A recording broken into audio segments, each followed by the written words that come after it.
Olá, Paisy, professora Bruna Oliveira de História, e o nosso tema de agora é a Revolução de 30 até a Constituinte. Primeiramente, gostaria de chamar a atenção de vocês para esse desenho maravilhoso, né, dos paulistas dizendo: faça você a sua parte, lute. Calma, eu já vou explicar para vocês. E do nosso Getúlio. Sim, chegou a hora de falarmos de Getúlio Vargas, né? Bom, primeiramente, nós precisamos entender como a República vai funcionar.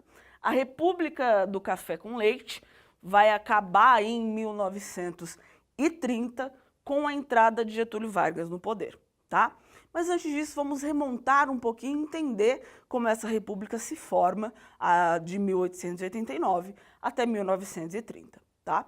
Bom, a república que deveria, lembrando sempre, república, coisa de todos, que deveria incluir a todos, faz o caminho totalmente inverso, né? Ela exclui ao invés de incluir. Então, em 1889, as pessoas assistindo aquilo ali, aquela marcha, viram a república nascer, né? E aí, dentro dos acordos políticos, nós passamos pelo Brasil regencial, pelo Brasil império, Brasil monárquico. Aí, quando se fala da República, República da Espada, República Oligárquica, República do Café com Leite, enfim. Essas informações vocês poderão ter acesso nas nossas aulas. É só pesquisar, tá? Bom, e aí o que nós temos que tratar aqui primeiro? O acordo que havia entre São Paulo e Minas Gerais era o seguinte: os paulistanos, um ano indicavam, né, um presidenciável, lembrando sempre que, óbvio, que as pessoas que vão estar dentro da política não são da parte de baixo da sociedade, são a parte de cima, tá?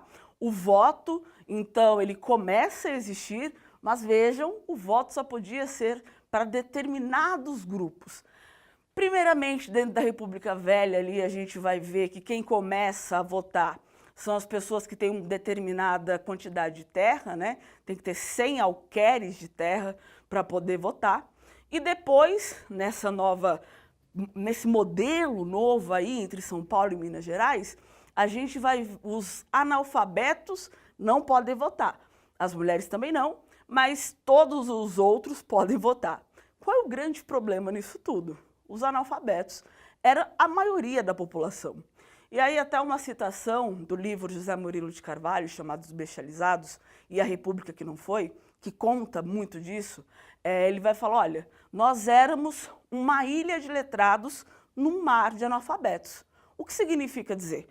Pouquíssimas pessoas tinham acesso à educação.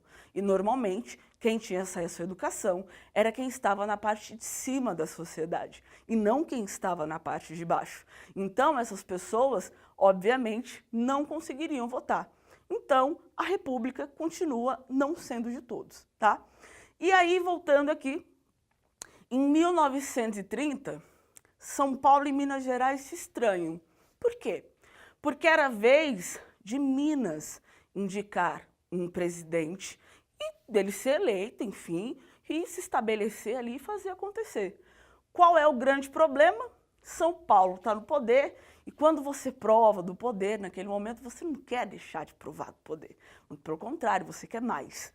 Então, São Paulo rompe com esse acordo feito com Minas Gerais e diz o seguinte: olha, não vamos deixar vocês indicarem ninguém, vamos indicar o nosso candidato, naquele momento Júlio Prestes, né, e fazer com que ele seja o presidente do Brasil. E aí Minas Gerais se revolta e se une com o Rio Grande do Sul, que é de onde vai surgir esse nosso velhinho ditador, que era, então, ele era do Exército, né? Sempre, quando vocês vão ver aí nas figuras de Getúlio Vargas, nas pesquisas que vocês forem fazer, internet afora, enfim, vocês vão ver que Getúlio Vargas, no primeiro momento, ele aparece sempre com o seu uniforme. Por quê? Porque é uma forma de impor poder, de impor respeito. É assim que você compele, ou seja, é assim que você deixa as pessoas, que você reprime as pessoas para que elas tenham medo de você, né? Porque ele está sempre ali, pá, em cima do seu cavalinho, sua roupinha aqui, seu uniformezinho, muito bem passadinho, muito bem engomado, e fazendo aí, falou, ó, gente, tudo bem, né? Eu não vou me meter no meio disso jamais, mas já que vocês pediram a minha ajuda, vamos fazer da seguinte forma. Eu entro, fico um tempo, até que vocês aí se resolvam, né? E depois eu me retiro, sem problema nenhum. Só que também não é assim que vai acontecer, né? Então, São Paulo, quando São Paulo vê que Minas se une ao Rio Grande do Sul e que surge a figura de Getúlio Vargas, São Paulo fica ensandecida, né? E aí nós temos a Revolução de 30, que acontece e é comemorada nos dias atuais, no dia 9 de julho, né? Tem o monumento do MMDC, a rua MMDC, né?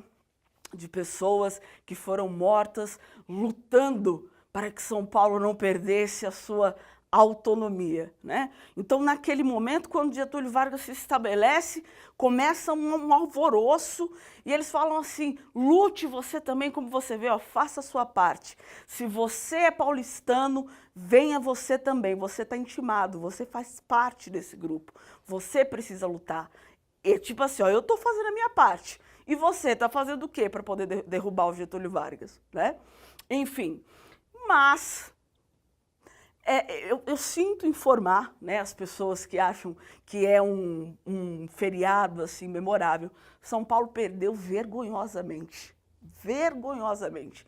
E foi assim dos confrontos que se teve, um dos confrontos mais sangrentos, né, porque muitos paulistanos morreram, acreditando que estavam fazendo sua parte, quando na verdade só estavam defendendo os interesses de quem continuava em cima, de maneira ingênua, vamos dizer assim, né?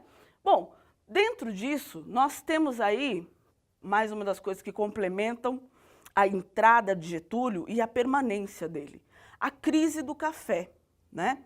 Ou seja, nós não estávamos mais dando conta, porque nós produzíamos demais, mas não tinha mais quem comprar, né? Ainda mais porque rompemos com esse acordo aí entre Minas Gerais, então a gente acaba não tendo como escoar o café para outros mercados.